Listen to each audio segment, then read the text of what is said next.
It's hard to have a discussion about leadership when we don't really have a common definition of what a leader is. You know, I read the same books as everybody else. You know, a lot of them tell us to sort of learn your style of leadership, how to adapt your style of leadership to fit the situation at hand. That's not leadership, that's management. To be a leader, you need one thing and one thing only: followers. That's it. It has nothing to do with rank or authority.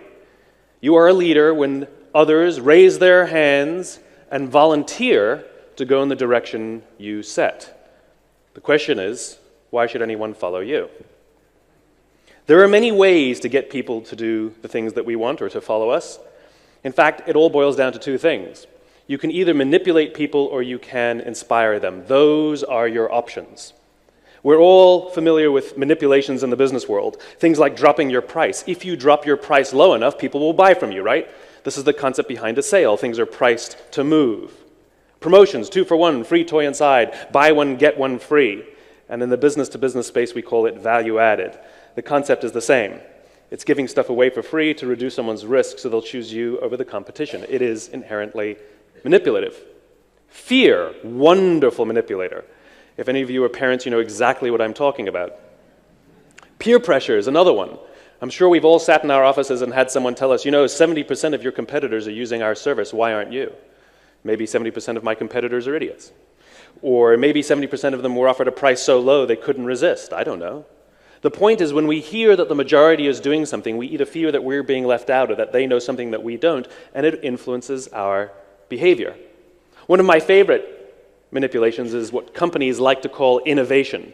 Real innovation changes the course of industries, if not the way we live our very lives. The fax machine, the light bulb, iTunes, this is real innovation. Adding a camera to your cell phone is a wonderful feature, but it is not an innovation. It's the difference between steps and leaps. And what most organizations like to call innovation is in reality novelty, little additions to their products, nothing earth-shatteringly different. In the 1970s, do you know how many choices of Colgate toothpaste there were? Take a guess. 2. Do you know how many there are now? 30. And that's just Colgate, which means that their competition is offering about the same number of products, about the same price, about the same quality, about the same service. And yet I have no data to show that people are brushing their teeth now more than they were 30 or 40 years ago. What happened was this annoying little thing called globalization, and markets opened up, and competition increased, and the metrics went down. It doesn't matter which one, market share, revenue, profits, it doesn't matter. The metrics went down.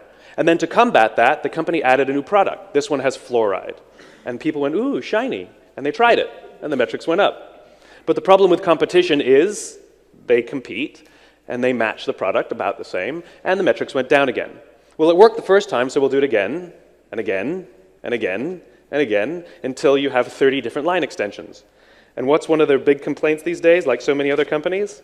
How do we differentiate ourselves? That's hilarious to me. How do we get out of a problem that we created for ourselves?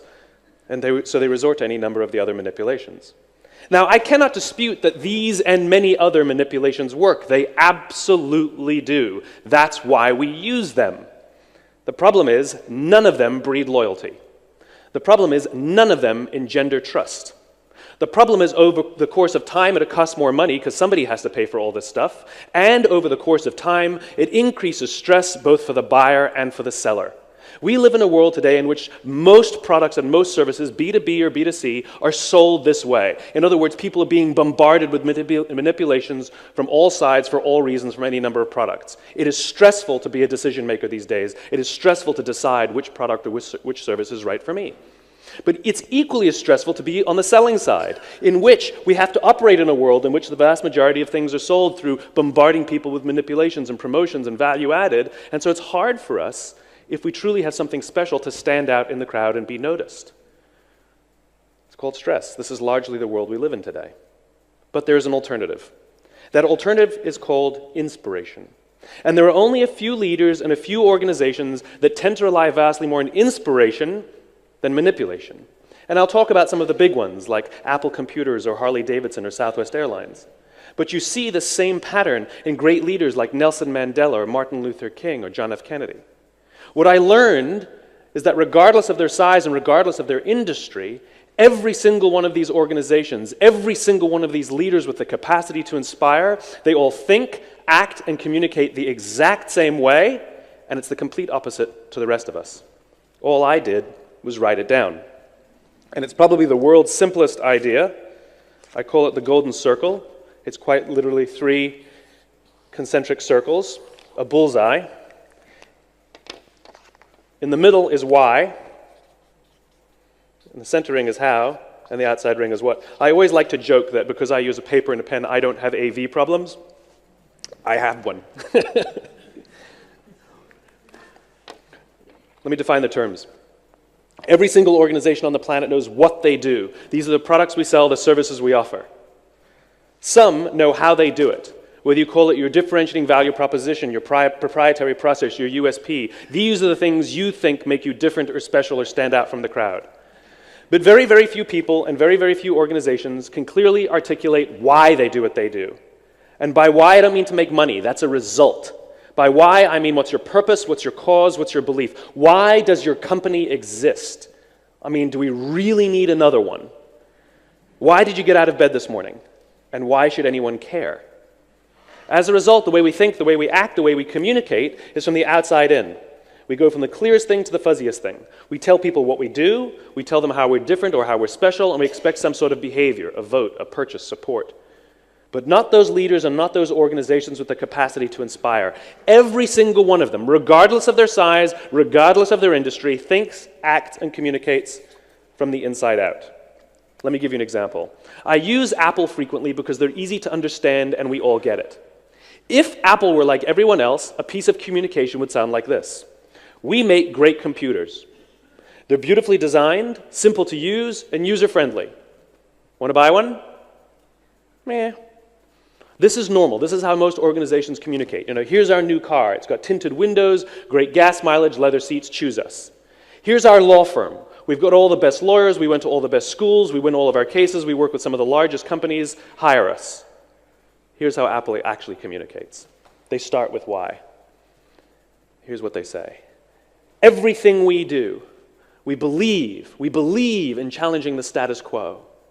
The way we challenge the status quo is by making our products beautifully designed, simple to use, and user-friendly.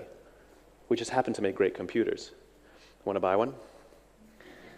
It's totally different. It actually feels different. No trickery, no manipulation, no celebrity endorsements. All I did was reverse the order of the information. What it starts to show us is that it's not what you do that matters, it's why you do it. And people don't buy what you do, they buy why you do it. And what you do simply serves as tangible proof of what you believe. This is the reason why every single person in this room is perfectly comfortable with the idea that Apple sells computers and DVRs and phones and all these other products. MP3 players. Apple is not unique. Every single one of their competitors, pick one, it doesn't matter. Every single one of their competitors is equally qualified to make every single product that Apple makes. Apple does not have a lock on any of the resources. Everybody has equal access to the same talent, the same consultants, the same agencies, the same resources, the same media. It's a zero-sum game. The difference is their competitors have defined themselves by what they do. We make computers. Apple has defined themselves by why they exist. To challenge the status quo, to give the individual the opportunity to stand up to Big Brother, to give the individual the ability to do their own thing. And everything they say and everything they do proves what they believe. A few years ago, Dell, a perfectly good company that makes perfectly good products, came out with MP3 players. They are every little bit qualified to make these products. The difference is, nobody bought one. We couldn't imagine buying an MP3 player from a computer company, but we do it every day, because it's not what you do that matters, it's why you do it. And what you do serves as the tangible proof of what you believe. For this little thing to work, you have to have 3 things. 1, you have to have clarity of why. If you don't know why your company exists, how will anybody else? 2, you have to have discipline of how. You have to hold yourself and your people accountable to your own guiding principles and your own values. And thirdly, you have to have consistency of what? Everything you say and everything you do has to prove what you believe. At the end of the day, we live in the tangible world. At the end of the day, the only way people will know what you believe is if you say and do the things you actually believe. This is the concept behind authenticity. People are always telling us people prefer to vote for the authentic candidate. They prefer to buy from the authentic brand. What does that mean? What that means is those people in those organizations say and do what they actually believe. That's all that authenticity means. You have to say and do what you actually believe. And the reason is simple. The reason the human race is so successful is not because we're the strongest and not because we're the smartest. It's because we're social animals. It's because we have the ability to form cultures and communities. What's a country? It's a group of people with a common set of values and beliefs. You know, what's a culture? It's a group of people with a common set of values and beliefs. What's a neighborhood? It's a group of people with a common set of values and beliefs. What's a company? It should be a group of people with a common set of values and beliefs. When we're surrounded by people who believe what we believe, something remarkable happens. Trust emerges. Make no mistake of it, trust is a feeling. Trust is a human condition. Simply doing everything you say you're going to do does not mean people will trust you. It just means you're reliable. We all have friends that screw up sometimes, and yet we still trust them. Trust is born out of a common set of values and beliefs, and it is absolutely essential for our survival. Because when we're surrounded by people we trust and who trust us, we're more willing to take risks, we're more willing to explore, we're more willing to experiment, which requires failure, all with the confidence that if we turn our backs, go away, or fall down, someone from within our communities will watch our backs, watch our stuff, and help us up when we fall down. Absent trust, we still have the will to survive, but absent trust, it's every man for himself. And it becomes selfish and destructive, and we act more and more and more short-term. Great organizations are not the ones that outperform necessarily every quarter. Great organizations are the ones that in hard times, people come together. You want to know why Lehman Brothers failed? Lehman was exceptionally good at what they did. They were exceptionally good at how they did it. But at the slightest shimmy, the whole thing collapsed. Not in months, not in weeks, in days. Great organizations in hard times come together. It's like the quality of a crew. We cannot judge the quality of a crew when the seas are calm. We cannot judge the quality of a company when the economy is good. Just because they're making money is no indication of how strong the organization and how strong the culture is. However, when the seas are rough, how good is the crew? Do they run to each other's aids, or do they jump off the ship, all with the same thing? Every man for himself. Got to look after numero uno, got to pay the bills, got to feed the family, got to survive. Great organizations, the people sacrifice themselves for each other. In the military, they give medals to people who are willing to sacrifice themselves so that others may gain. In business, we give bonuses to people who are willing to sacrifice others so that we may gain. We have it backwards. This is not my opinion. This is grounded in the tenets of biology, not psychology, but biology. If you look at a cross-section of the human brain evolved into three major sections that corresponds precisely with this little idea. The outside area is called our neocortex. It's our Homo sapien brain, responsible for all of our rational and analytical thought and language. The middle two sections make up our limbic brains, and our limbic brains are responsible for all of our feelings, like trust and loyalty. It's also responsible for all human behavior, all decision-making, and it has no capacity for language. This is why you can't ask your customers, why do you do business with us? Why do you love us? They can't tell you, because the part of the brain that controls decision-making doesn't control language. This is where gut decisions come from. There is no part of your stomach that controls decision-making. And it's not in your blood, and it's not in your bones, and you're not following your heart. We ascribe it to different parts of our body because the part of our brain that controls language doesn't control decision-making.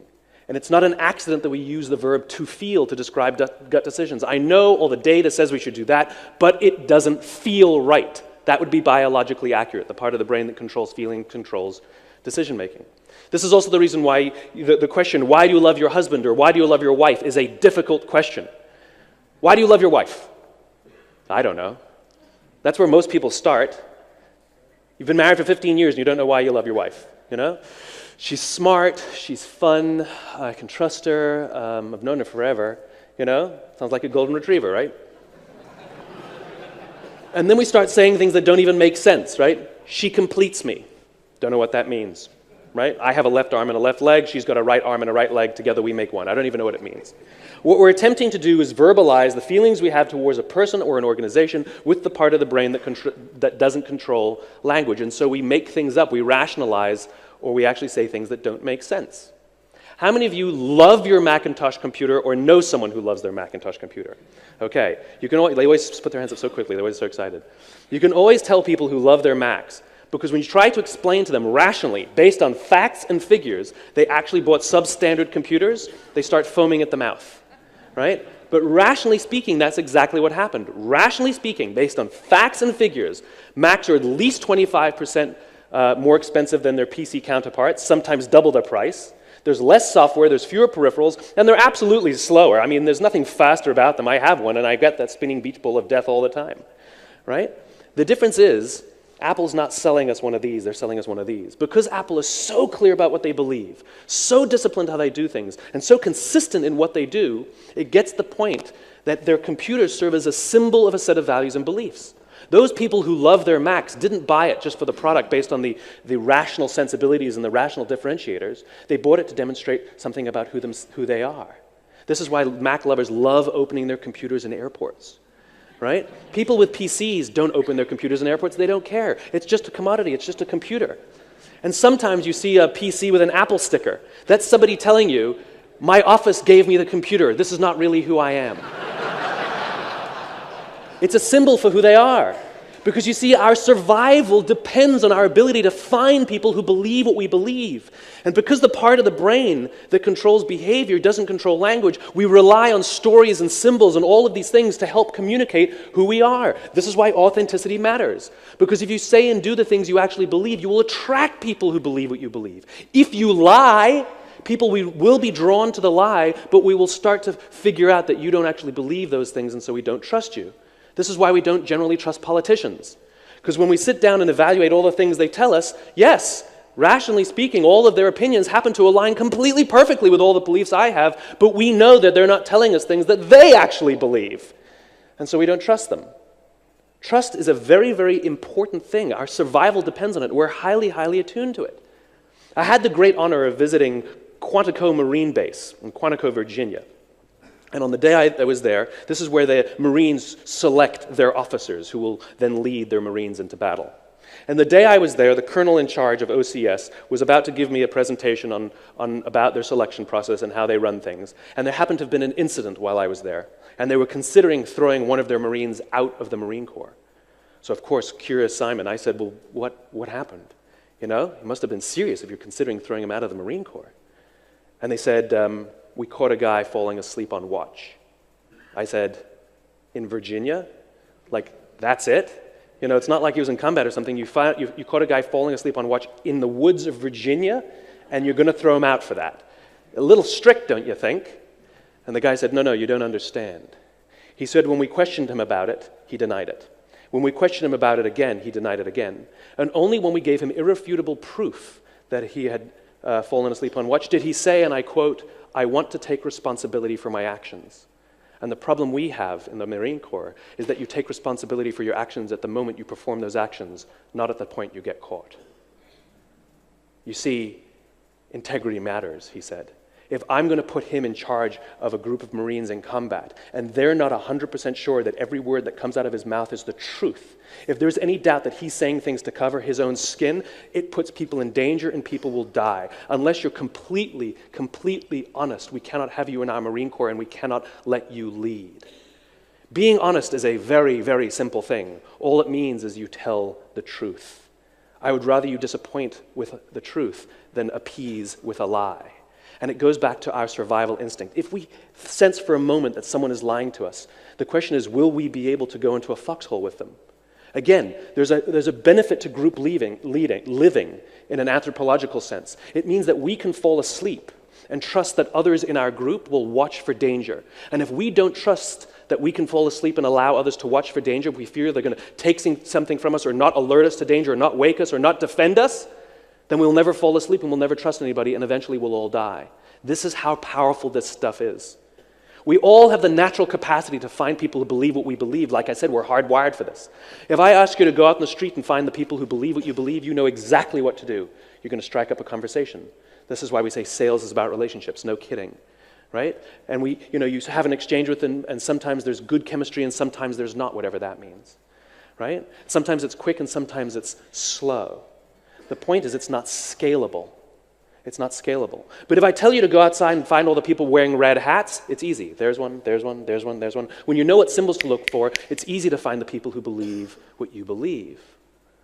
Just like all you Mac lovers, and don't lie to me, when you're walking through the airport and you see somebody else with their laptop open, you like them a little more, don't you? It's because Apple is so clear about what they believe, so disciplined about how they do things, and so consistent in what they do. We're using these symbols, we're using these brands, we're using these things to say something about who we are in an attempt to attract people who believe what we believe. Leadership is the ability to stand on the street corner and simply talk about your own red hat. Got a red hat here. Got a red hat. Got a red hat. And all the other red hatters, whether they can see their own red hat or not, whether they know their own why or not, are eerily drawn to you because you're the one capable of putting their values and beliefs into words, and they can use you to say something about who they are. People who are most loyal to your company are the ones who see their jobs as a reflection of who they are and what they believe. They see your company as a reflection of who they are and what they believe. There are people walking around with Harley-Davidson tattoos on their body. This is a corporate logo. Some of them don't even own the product. There's nobody walking around with Procter & Gamble on their arm. It's because Harley is so clear about what they believe, so disciplined about how they do it, and so consistent in what they do, it gets the point that everything they say and everything they do serves as proof of what they believe. The reason this stuff is important can be summed up in something called the law of diffusion of innovation. And if you don't know the law, you definitely know the terminology. It's the old bell curve, the standard deviation. And what it tells us is that the first 2.5% of our population are our innovators. The next 13.5% of our population are our early adopters. Then you have your early majority, your late majority, and the last 16% are your laggards. The only reason these people buy touch-tone phones is because you can't buy rotary phones anymore. That's my parents. What the law of diffusion tells us is that this population, the innovator and the early adopter population, are very comfortable trusting their guts. They're very comfortable making intuitive decisions. They're willing to pay a premium and go out of their way to be a part of something that reflects their own beliefs. These are the people who stood in line for 6 hours to buy iPhones when they first came out, even though you could go into the store and just buy one off the shelf a week later. These are the people who spent $40,000 or $50,000 to buy flat-screen TVs when they first came out, even though the technology was substandard. It had nothing to do with the technology. It had to do with them. The majority of the population is more cynical and more practical. They absolutely care about things like price and quality and service and features. The problem is they're not willing to try something until somebody else has tried it first. This is the reason we have to drop our price and offer promotions, all kind of value added, because these people these are the ones we have to reduce their risk. These people happily pay a premium and work with substandard products if it reflects their beliefs. And these people won't try something until somebody else has tried it first. In other words, to achieve mass market success or long-term stability, it's not about appealing to these people, it's about appealing to these people. And if you can get 15 to 18% market penetration, and I don't mean of the market, I mean of the people who believe what you believe, then there's a social phenomenon, the tipping point. 15 to 18% of those who believe what you believe, and it just tips and it goes mass. We all get about 10%. Law of averages says if you ignore everything I'm saying, you'll get about 10%. 10% of our customers love us, 10% of our employees love us. But it's not enough to make it tip, you see. I'll give you two examples, a famous failure and a famous success. First, the famous failure. It's a business example. In the US, we have a product called TiVo. It's a digital video recorder. When TiVo was introduced into the marketplace about 12 or 13 years ago, it was and continues to be the single best product on the market, hands down, undisputed. It is the best technology out there and continues to be this to this day, right? And if you ask most organizations and you ask most companies, why did your product fail, why did your company fail, they usually give you some combination of the same few reasons. Undercapitalized, didn't have enough money. Poorly executed, wrong people, bad market conditions. Okay, that's the recipe for success. So TiVo has the best product on the market, execution flawless. Venture capital up the wazoo. Money, no problem. They hired the best engineers money could buy. People, not a problem. And the market conditions are incredible. In the US, we use TiVo as a verb. The unaided awareness of the brand is in the 90th percentile. It's common. Market conditions, fantastic. TiVo is a commercial and financial failure. They've never made money. And when their company went public, it launched at about $40 or $50 and then very quickly plummeted, and except for a couple of little blips, has never ever traded above $10. And the reason is because they took this brilliant product, brilliantly executed, brilliantly funded, and they told the mass market, we have a product that pauses live TV, skips commercials, memorizes your viewing habits on your behalf, and records without you even asking. And the cynical, practical majority said, I don't believe you, I don't need it, I don't like it, I don't want it, you're scaring me. And so they didn't buy one. There were a few early adopters, and to this day they love their TiVos and have upgraded it every year, but it wasn't enough to make it tip. Now imagine if TiVo had launched their product to this population, explaining why it exists. If you're the kind of person who likes to take total control over every aspect of your life, boy, do we have a product for you. It pauses live TV, skips commercials, memorizes your viewing habits, and records on your behalf without you even asking. In this instance, what the product does serves as tangible proof of why it exists. It is not the reason we make the choice in the first place. People don't buy what you do, they buy why you do it. Now I'll give you my favorite example of the law of diffusion.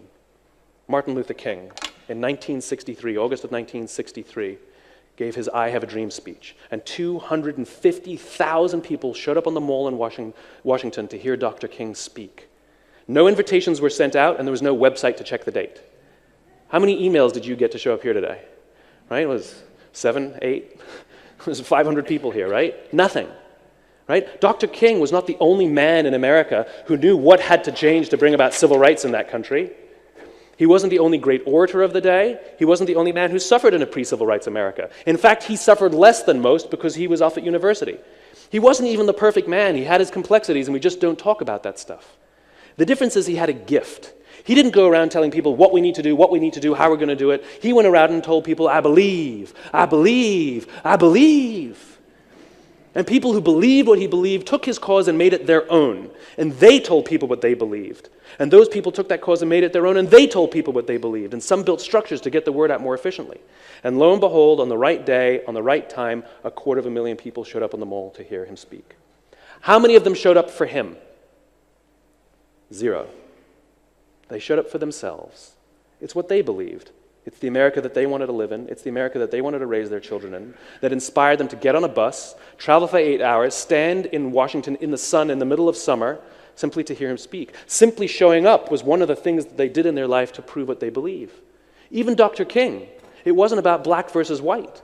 Dr. King had a belief that there were 2 types of laws in this world. There were the laws made by man, and there were the laws made by a higher authority. And not until the laws of man are consistent with the laws of a higher authority would we live in a just world. The civil rights movement was the perfect way for him to bring his cause to life. Oh, and by the way, he gave the I Have a Dream speech, not the I Have a Plan speech. Everybody's got their comprehensive 12-point plan these days. We're not inspired by your plan. We're inspired by what you believe and where you're going. This is the remarkable thing about human beings. We can imagine the future. We can only see the things that we have words for. And this is what great leaders do. They can put these things into words.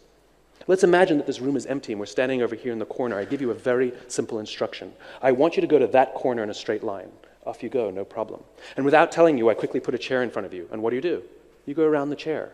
This is the remarkable thing about human beings. When we're crystal clear on the place we're going, on the destination, on the vision, our route is flexible. Even though you just ignored what I told you to do, I told you to go in the straight line. This is the great thing about people.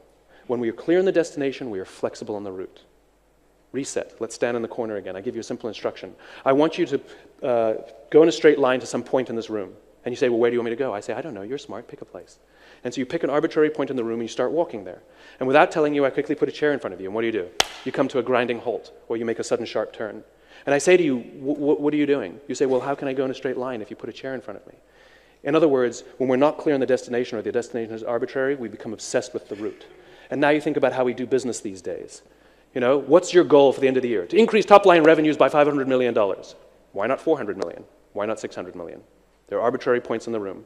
And then we become obsessed with the strategies that we've set to get there, as opposed to the great leaders and the great organizations that explain why their companies exist, and then leave it to their people to figure out the route how to get there. And that's how you get innovation. Leadership's only responsibility is to point north, to point the direction, to say where we're going, and allow everybody else to figure out how to get there. This is what we feel fulfilled about our ability to contribute to the organization. This is exactly why Apple is the most innovative company in the world. It's not because Steve Jobs came up with all the ideas. Do you know how many ideas he actually came up with? None. Even Steve Wozniak was the one who built the computer in the first place. Long, long ago, before Apple even existed, Steve Jobs and Steve Wozniak were sitting in a garage in Cupertino, California, and they made something called the Little Blue Box, which allowed people to avoid paying long-distance rates on their phone bills. They were challenging the monopoly phone company, Ma Bell. And then they started Apple, and they challenged Big Blue, the existing monopoly computer platform, IBM. And then they challenged Microsoft, and then they challenged the phone industry, and then they challenged the music industry, and now they're challenging the publishing industry, and if you're in television and movies, you're next. It's just a repeating pattern. Jobs told people that he believed in making products that allowed people to have more control, that we shouldn't be at the dictate of large organizations that tell us how things should work. And he allowed it to his people to figure out ways how to get there. That's what drives innovation, a clear sense of destination, not an obsession with the route. There are leaders and there are those who lead. Leaders hold a position of power or influence or rank, but those who lead inspire us. And whether they're individuals or organizations, we follow those who lead not because we have to, but because we want to. And we follow those who lead not for them, but for ourselves. This is for those who want to inspire those around them. This is for those who want to find someone to inspire them. Thank you very much.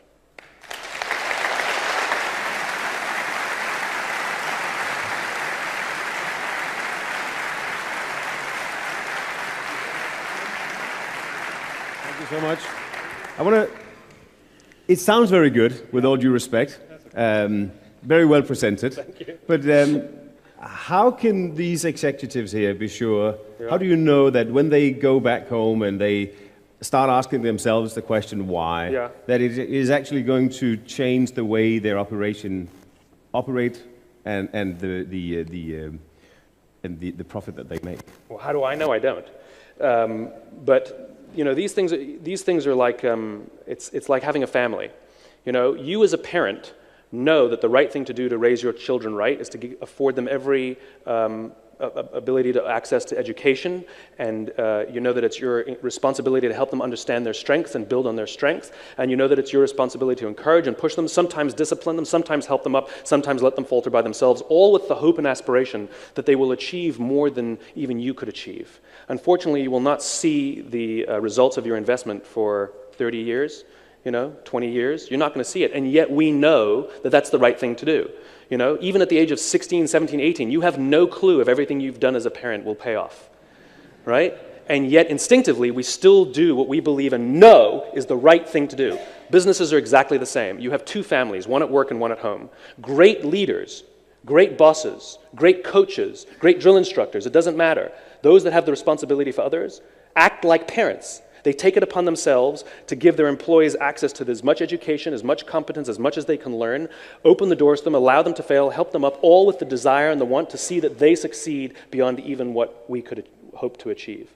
And this is what you see in great organizations. They make it their complete obsession to help their people grow, as opposed to having one bad quarter and laying people off. You can't lay off your children if they have a bad report card. So it's an investment. So, what, if I may try to rephrase you, what you're really saying is that this is not necessarily a thing that will lead to more profit, but it will give you a feeling that you are doing something good while at work. Oh, no. It will lead to more profit. Now, the question... How do you know? Every single organization that obeys these things is more successful than those who don't. More importantly, they can sustain things like innovation, they can sustain things like profitability, they can sustain things like loyalty for the long term. You know, I'm unimpressed by organizations that are able to prove that they've done something for 1 year or 2 years. Let's talk about 30, 40, or 50 years. 80% of the Dow Index are companies 35 years or younger. That's not impressive. You know, organizations that can last are impressive. And more importantly, when you have trust in your people and your people have trust in you, when your people believe that you're willing to go to bat for them and protect them, guess what? They will give everything. They will give blood, sweat, and tears to you. If they don't believe that you'll go to bat for them, then they're just working for your money. And so if you have the desire to be more innovative, if you have the desire for longevity, if you have the desire that during hard times your people will be there for you and won't abandon you, then these things are helpful. If you don't really care and you just want to play a quarterly game and every single day is more stressful than the last, more power to you. But Simon, if I may, so I'm assuming that you're also actually selling some sort of product here, right? Now my question to you is, so where is this why taking you? Where are you? Are you part of this? Are you somewhere else? I have nothing to sell, but that's fine. I come here, I'll tell you why I'm here, because I have a vision of the world. I believe that fulfillment is a right and not a privilege. I believe it is not for the chosen few to love what they do and enjoy going to work. I believe every single one of us has the right to wake up every single morning to inspired to go to work and come home fulfilled by the work that we do. I'm committed to this vision. And so I will play my small part, which is I have some tools and some ideas and perspective that may help point us that direction. I play one piece of a jigsaw puzzle. The reason I come and do events like this is because you're actually building the companies. You're the ones actually responsible for the human beings that will be fulfilled. And so if I can give you some pieces that will actually help your people love coming to work and help you love coming to work, oh, and by the way, you'll also be more innovative, more profitable, and have greater loyalty, then so be it. That's my piece of the puzzle. As for me, I'm living proof of this. A few years ago, I went through a struggle in my own business where I didn't know why I was doing what I was doing. I completely lost my passion for what I was doing. And people gave me stupid advice like, do what you love. It's like, I'm doing the same thing, I don't love it anymore, And so when I learned that every single organization on the planet, even our own careers, always function on these three levels, what we do, how we do it, and why we do it, and if one of those pieces is missing, it'll be out of balance, the system will be out of balance, I realized that I knew what I did, I knew how I did it, but I didn't know why, and I completely committed myself to finding out this for myself. It restored my passion to levels I'd never experienced prior.